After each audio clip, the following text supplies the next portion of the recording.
Hello and welcome to day 38, when we'll be looking at the book of Obadiah. Obadiah is the shortest book in the Old Testament, and therefore this is going to be quite a short video. It's also quite a difficult book, and it's a book that presents us with some stuff to struggle with, actually, as we try and work out where the voice of God is to us in this. I want to make a couple of comments about that at the end, perhaps. So who was Obadiah? Well, we don't know. The name Obadiah simply means servant of God. And so we're not sure if that was his name or if it was something, it was kind of a title that this person took to themselves. We're also not really sure about the dating. We haven't got, like Amos does, we haven't got it doesn't set it in a time of a particular king or a time of a particular event, historical event. So we're kind of left to glean through the text and try and draw conclusions about what we think the world situation might have been like, or the national situation might have been like when it was written. But using that technique, we think it was probably, most scholars think it was probably written after the Babylonian exile, because Obadiah is an oracle against the nation of Edom. And the crimes of Edom, which are being alluded to, although they are slightly non-specific, we think that they probably relate to the point of the Babylonian exile. And I'll tell you in a minute what Obadiah got up to at that point. One of the things that it's helpful for us to understand when we read the prophetic books is that a lot of the nations have more than one name. We've talked about that a little bit already with Israel sometimes being called Samaria because that was its capital, sometimes being called Ephraim. I mean, to be fair, we do this today. We talk about the USA or the United States or America, or we might in slang, or at least in past generations, we might in slang have talked about the Yanks or the Yankees. All of these names that clearly to us refer to a particular nation, and yet you could imagine in thousands of years people who dig up our documents might struggle to work out if this is a single nation or more than one. Not that scholars are in doubt, but that you and I who read it might sometimes be a bit confused. So we have the nation is called Edom, but it's sometimes referred to as Esau for reasons that I'll explain in just a moment. We see that language here in verse 8, for example. Also, we see the language of Teman in verse 9. Teman is one of the cities of Edom, and this is being used to represent the whole nation as well. So this is where we need a commentary to help us, somebody who can give us a bit of a guide to reading some of these quite difficult and obscure texts.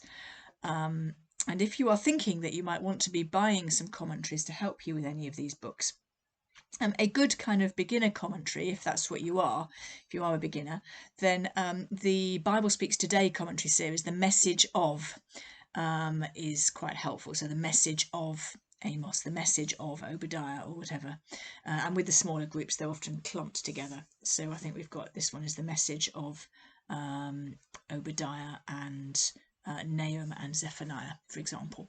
So those are good beginner commentaries.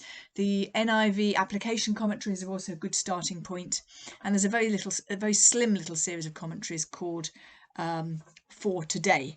So Genesis for Today or Obadiah for Today, and those are also quite useful commentaries. That's just an aside, really. So what we have in this book is effectively 21 verses of invective against Edom. I mean, there's a slight broader theology than that, which I'll show you in a minute. But essentially, it's a rant against this nation of Edom. Now, why? Why are Edom the subject of Obadiah's rage? Well, the clue, I think, is in verses 11 to 14, which probably refer to the moment when the Babylonians sacked Jerusalem. And this is what Obadiah says to Edom. On the day you stood aloof while strangers carried off Judah's wealth, and foreigners entered his gates and cast lots for Jerusalem, on that day you were like one of them. You should not look down on your brother in the day of his misfortune, nor rejoice over the people of Judah in the day of their destruction, nor boast so much in the day of their trouble. You should not march through the gates of my people in the day of their disaster, nor look down on them in their calamity in the day of their disaster, nor seize their wealth in the day of their disaster. You should not wait at the crossroads to cut down their fugitives, nor hand over their survivors in the day of their trouble. So it sounds as if what Edom has done is they have been opportunists. They have taken advantage of the fact that Babylon is sacking Jerusalem, has made the city very vulnerable. They have joined in, they have watched, they have mocked, they have not helped, they've even helped to plunder. They've taken advantage of the weakness of the people and perhaps also attacked them. And for these reasons, Obadiah gives this invective against the nation of Edom. We might also remember, although it's not so evident really in Obadiah, but we might also remember that yesterday when we looked at Amos, Edom was the subject of God's judgment because they were people traffickers, they were dealers in slavery. So we might also bear that in mind. And there's actually quite a history between the nation of Israel and as the broader nation, the nation of Israel and Edom, and it goes right the way back to Genesis. To the point when Jacob and Esau, who are twins, are wrestling in their mother's womb. And once they're born, Esau is the elder, but Jacob manages to displace him, partly through Esau's own folly and partly through Jacob's trickery. And so Jacob takes the firstborn, the rights of the firstborn, and Esau is displaced. Now Jacob is going to become the nation of Israel and Esau is going to become the nation of Edom. Now as that story unfolds, then the relationship between those two nations is very uneasy from then onwards. When Israel is coming out of slavery in Egypt, they apply to Edom as they want to pass through their territory. And Edom refuses them passage and attacks them instead. That story, you can read that story in Numbers 20 from about verse 18 onwards. And from then on, as we go through the time of the monarchy, then Edom is one of the nations who continually causes trouble to Israel, and to be fair, vice versa.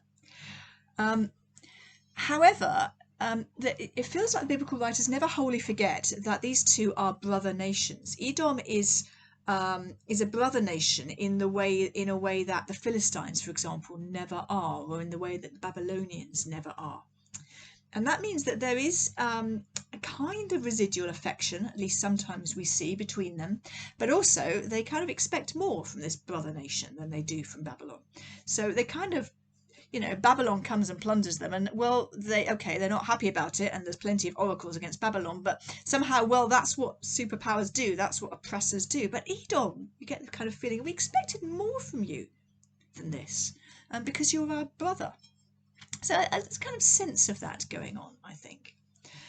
So what might we draw from this short and quite tricky book? Two things I'd like to suggest that we might draw.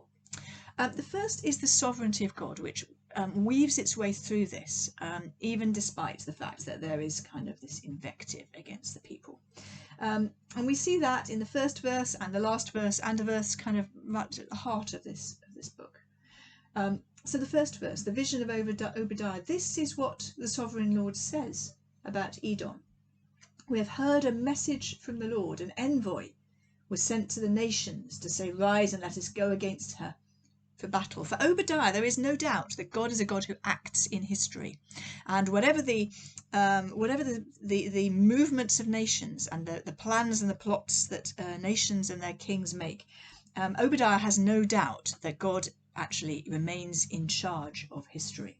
Verse 15, the day of the Lord is near for all nations. As you have done, it shall be done to you. Your deeds will return upon your own head. So Obadiah is also in no doubt that God holds the nations to account for the way that they behave. And a wider part of the picture would be, as we saw very much in the book of Amos yesterday, that God holds all of the nations to account, and most of all the nations that he has given his own name to, the nations who have the covenant.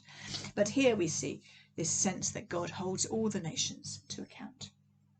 And then verse 21, the last verse, deliverers will go up on Mount Zion to gather the mountains of Esau, and the kingdom will be the Lord. This sense that God has the final word, and that whatever kings and nations do, God will have the final word.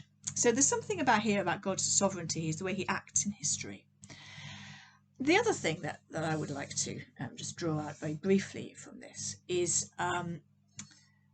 that Edom is being criticised for its Schadenfreude, actually, for its celebration of the downfall of Jerusalem.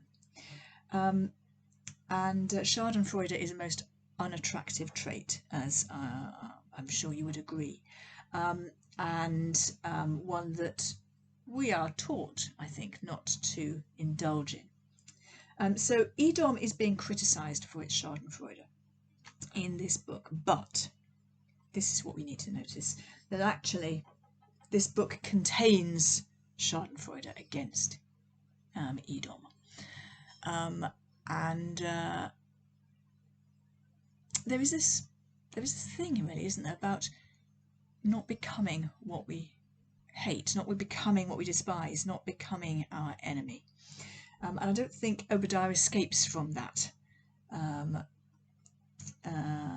that error, if you like. I think that's exactly what he does. He sees the Schadenfreude of Edom and he criticises it, but actually he then slips into becoming a man who has Schadenfreude towards Edom.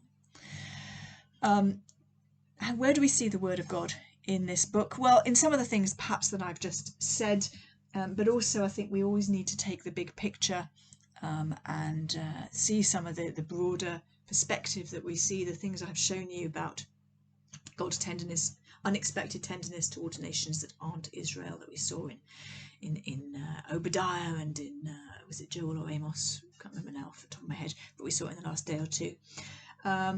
And this is part of a developing thing that we will see very much in the New Testament, that God, the love of God for the whole world, not so evident here in Obadiah. And so we need to hold these things together. And if we drill down too closely and too small, then sometimes we will misrepresent the big picture. So I commend that broad sweep of things to you as you read challenging parts like the book of Obadiah. Thank you. Tomorrow we are going to look at Jonah, and I know what word just popped into your head. See you then.